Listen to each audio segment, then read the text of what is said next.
it doesn't matter because ultimately property prices will continue to increase. Okay, when you start looking at supply and demand, the question is, are you inside? Are you inside to ride on this market together in a very safe way? All right, because there are already areas zoned for growth. The question is, are you ready to do it? Because since 2023, and we already have been advising a lot of our clients to exit out from their market, of their property. Okay, it's not that we want to sell for the sake of selling, because we understand that there are opportunities out there that they can really to enter.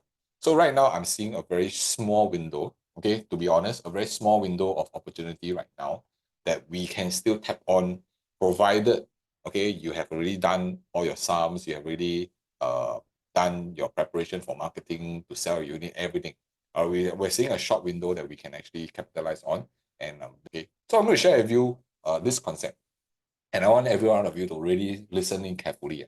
Okay, because my role is to put this ladder in front of you, and I can teach you how to climb it. But you also must be willing to climb now. Okay, and I'm here to guide you step by step, hold your hand step by step to climb this ladder. So today, right, many of us, when we start doing property, we all start off with what? HDB, man. Correct. We all start off with HDB. That's why there's no need to rush in property. All right, you can always do it step by step. If you own a HDB, then chances are the next step you want to go for is a condo. Okay, you want to upgrade yourself. Why? Because we want to elevate the value.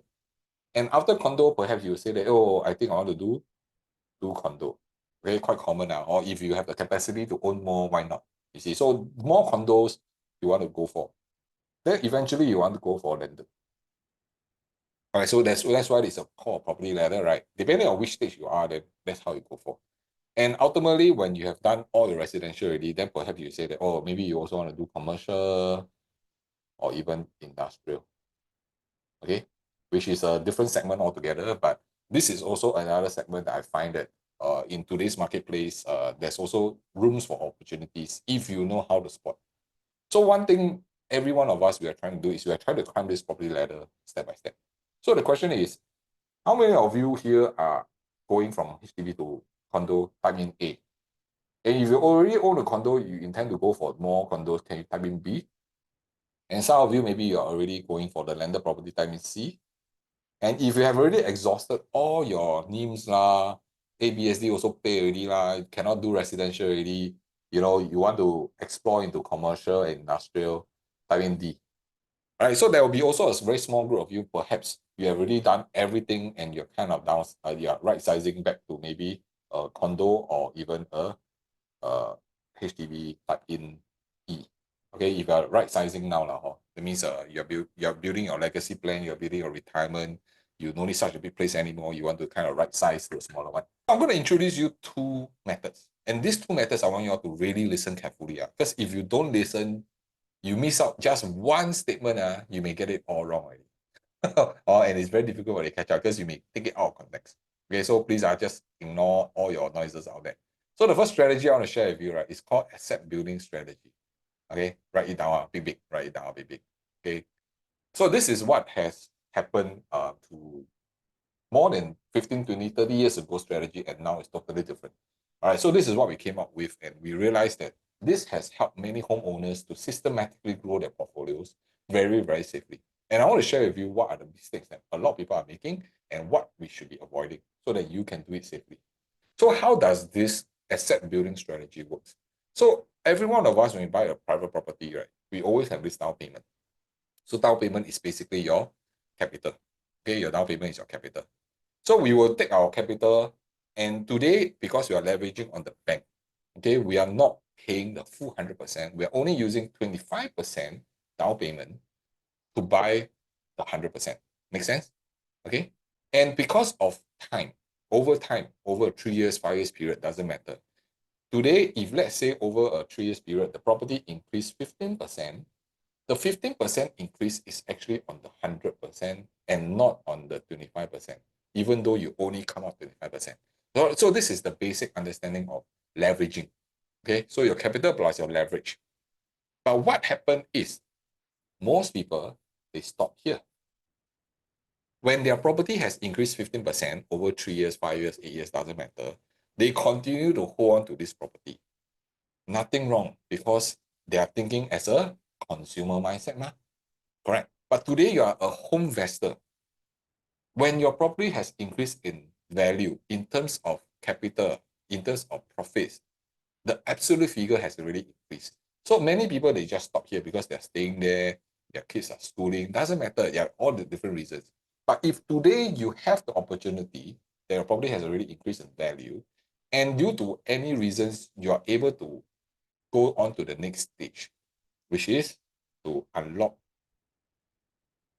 the value out, and you repeat the process. This is going to help you make so much of a difference in terms of your building of your assets. This is why we call this asset building strategy. And why do we do this? Why are we unlocking out the value and redoing it again? Because our age in terms of leverage reduces as we grow older. Agree? So many of you, if you have not calculated, right, every 3 years of age difference is almost equivalent to $500,000 in terms of loan differences. So if you have worked your sums, your loan decreases $500,000 every 3 to 4 years. So the question is, how can we tap on our age, our income as a form of leverage to our advantage? And as we grow older, we also need to put in higher capital because our LTV, our loan to value maybe gets lower, or our income may not be able to let us borrow so much. And as we move, our age gets increased, the years also increase, which means also higher PS. So let me share with you an example. Okay, this is a real example. So we have this property at Park Rivera, right? All right, so we bought this back in 2017 and 2021. Okay, so we bought it in 2017 at 1.332 million. Okay, and we came out a capital of 368,000. This is your down payment plus your buyer's stamp duty. I calculate all the costs in. So we bought this property at 1.332 million. This is a 3-bedroom. Okay, a 3-bedroom unit. So we exit this in 2021. Okay, when we exit this, we minus off all the fees, all your down payment. I'm sorry, minus off all the down payment, your buyer's stamp duty, your commission, everything I calculate. So once I exit this property at 1.63 million, at the end of the day, my capital plus my profit, right, it comes back to about 563,000. So which means my initial capital is about 368. So my profit is about 200,000 net off everything. And this is in just 4 years. So this is the first cycle that we went on. So imagine most people will do is they just stop here. They continue staying in this 3-bedroom because, wow, it's big enough lah. I no need to move. Now if I want to move, the price is so high already. I cannot buy back the same size anymore. I cannot buy back the same location. All these are what you all have been hearing. All right. But remember, your property never unlock means the money is inside. Okay. If you never unlock the money, the profits, whatever you see, are just numbers. They can do nothing for you. So what we did was we've upgrade. So also understand upgrading doesn't mean that you always have to go bigger and bigger. Okay, upgrading in terms of location is also possible. Upgrading in terms of property type is also possible. So after we sold this property with a new capital of 563,000, we went on to buy a property at 1.8 million at Irwell Hill. And this is a 2-bedroom. Then you say, Edmund, you go from a 3-bedroom to a 2-bedroom? Then you're downgrading. No lah, better location. Okay, so we bought a Irwell Hill at 1.8 million. So this time around with our capital of 563,000 and based on your loan capability, all these things, right? I take this capital into a 1.8 million. So what happens? My property value went on from a 1.32 million to a 1.8 million. So we do the same thing again. In 4 years, this one in 3 years, we sold this property away. So we just sold this property away, and we sold this property at 2.16 million. Okay, and at the end of the day, after minus off every cost again, my capital plus my profit now becomes 783,000. So which means I make another 220 or 230,000 based in terms of profit in just 3 years. Okay, do you all see where I'm coming from? So this is cycle 2. So I have already went from a 368 capital, it has ballooned to 563, and it has ballooned to 783 in just 2 cycles. So you can continue to do this again. So what we did was we sold off this property, but because we still don't know what are we going to do. Okay, we still don't know what we're going to do. Okay, we are still waiting for the completion, so we're waiting to see what we are going to enter the market for. But the process is going to be the same. We're going to take the same thing. We're going to take the same capital, 783,000, and then we're going to leverage onto a $2.5 million property, but we don't know yet. We don't know which one yet. So that's why we are doing all the research. So, and eventually we already know when we want to exit in 2027. Why? Because of the supply and the demand situation.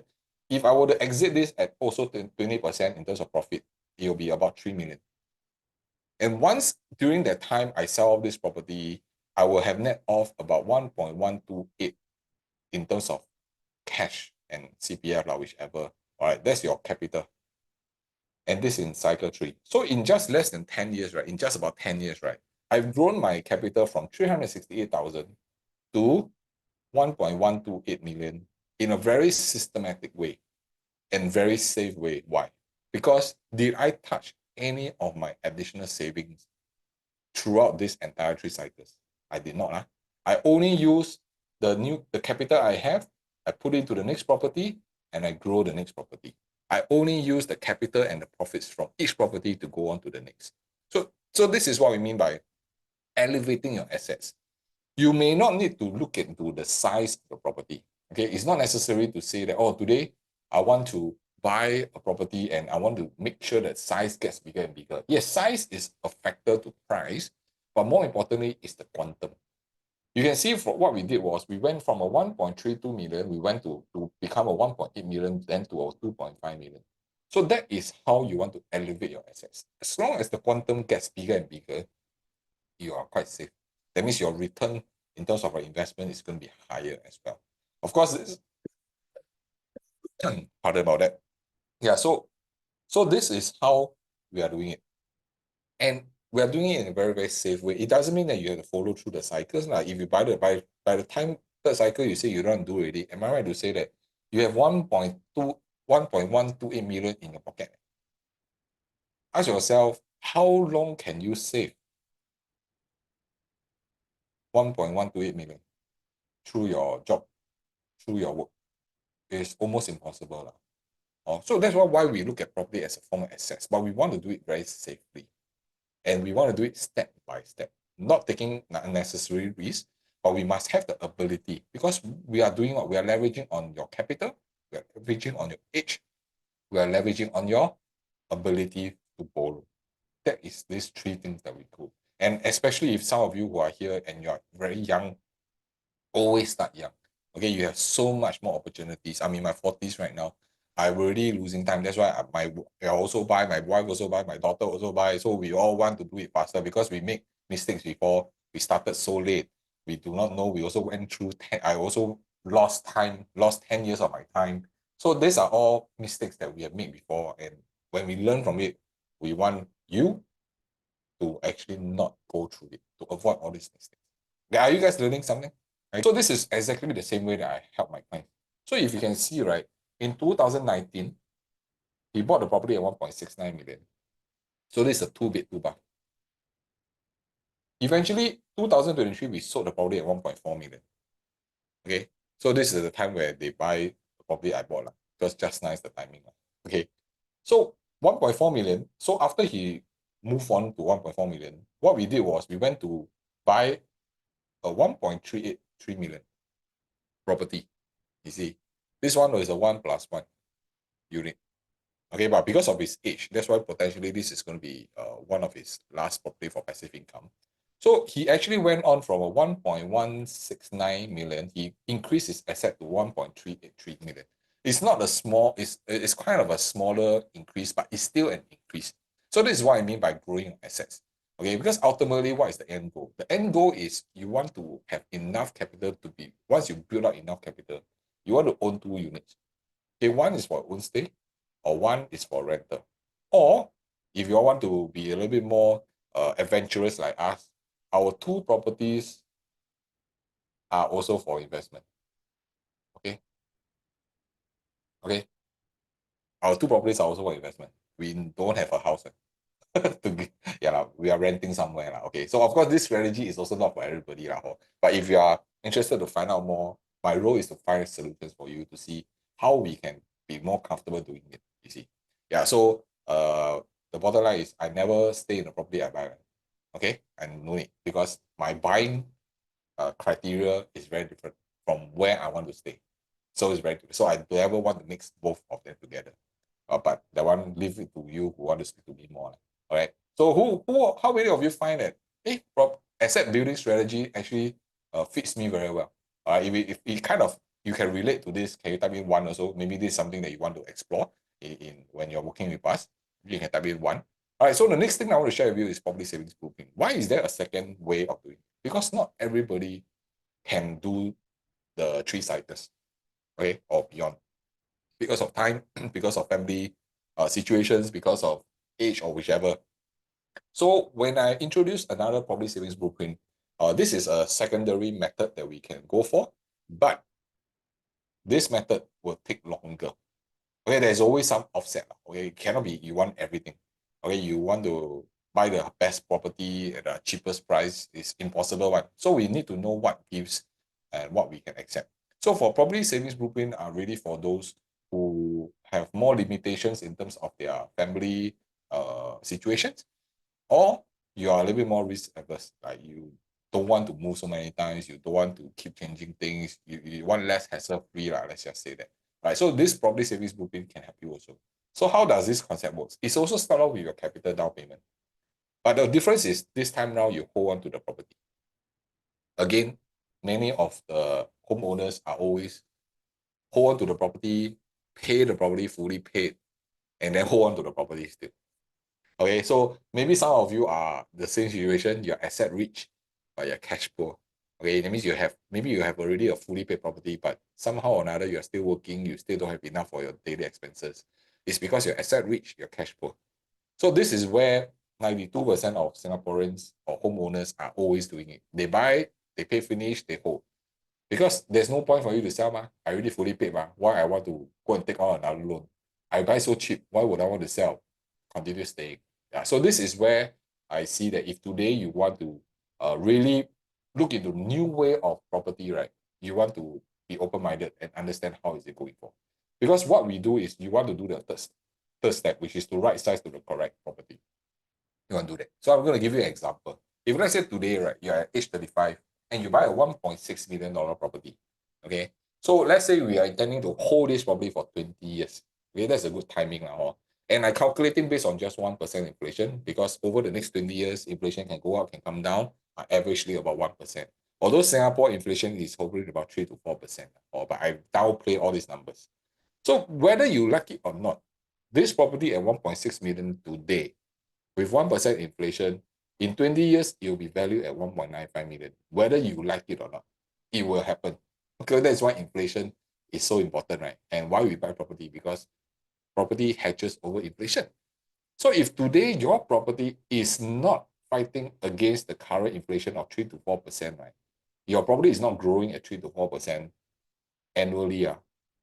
That means your property is underperforming, and you have to be careful. Yes, you may have fully paid, but your value is decreasing. So this is something that you have to be very careful about. Or you can sell it at a huge profit, but 20 years you make 250,000 averagely every year is worse than a 60, to be honest. Okay, so this is something that you all have to be also be careful about when you're doing your research. All right. So let's say, for example, uh this person hold this property for 20 years and decided to sell, because at age 55, maybe I want to relax really, I want to retire really, I don't want to continue hold this property, maybe it's too big. So at the end of the 20 years, you still have an outstanding loan of 303,000. Okay, because you haven't fully paid your property, but you have to pay under at this age 65 or 75, depending. So which means, right, at the end of the day, you will get a cash of 1.65 million at the end of the day. So today, if let's say you're holding on to a $1.6 million property, after 20 years, you will have cash in your pocket, 1.65 million. That is why elevating to a bigger quantum is important. If today you're only holding on to a 700,000 HDB or even 800,000 HDB, you will not have enough. I can guarantee you not enough for your retirement. Because this is how we need to elevate the amount so that we can retire later on. So after that, once you sell this property, you still need a roof over your head, ma. So I would say that, oh, maybe I go and buy a 600,000 HDB lor. Then I would say maybe I want to do renovation. I still have some stamp duty to pay, which is mean my retirement cost is about 663,000. So when I net off, am I right to say I have almost $1 million of retirement funds? Not bad lah. But this one, of course, you take 20 years. So you can still hit the same objective of just now. Okay, just now was 1.125 million in about 10 years. You can still hit the 1 million, but this one will take you an additional 10 years. It's really, there's no right or wrong which method. It's more of your comfort. Because ultimately, it's always about your opportunity, the time. So my role as a consultant is, how can we optimize it? If I want to buy a property and hold it for the next 20 years, close eyes, you will still gain. But we still need to buy the right property so that it can grow over time. But if today you want to do this a little bit quicker, maybe you already lost time like me, or you have less liability, you are more flexible in terms of your arrangements, then you can prepare to take some risk, but calculated risk. Okay, why? Because to be honest, every one of us, we don't have that many 10 years.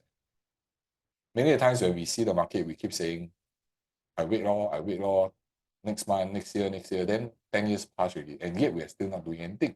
And every year, our loan capability drops. Then when it comes to when you're in your 50s, you won't even want to do anything because you'll be concerned. Wow, my loan so high, my loan amount payment so high. Then what if I have no job? Then different kind of worry comes in. So if you're younger, right, it's always less, you have less risk, man. You have less limitations also. So this is also something that I believe today, if you have a better way to help you progress over time in terms of the property, right, you need to start looking into it and how can you be safer. Nothing left for you all to get going. Okay, and now you have three options in front of you. Okay, the first option is you learn already, wow, damn good. Wow, Coach Edmund really, I learned a lot, but you do nothing. You do nothing with what you learn. Then your day normal. It's another year pass. You do nothing. The second way is that some of you, maybe you want to take on what you have learned today and you want to apply it yourself. Great, go ahead. All right. Remember, it's all about moving forward. Because no matter how many classes you'll go through, how many things you can learn, you say, well, I learned a lot. But if you never apply or you never seek help to help you move forward, you are going to be where you are. And when you are where you are, it's not that you will not be stagnant. You're actually moving backwards because the world is moving in front of you. Or you can take the path 3. Leverage on our experience, our existence. We can guide you to help you see property in a systematic way and help you all move forward with your plan.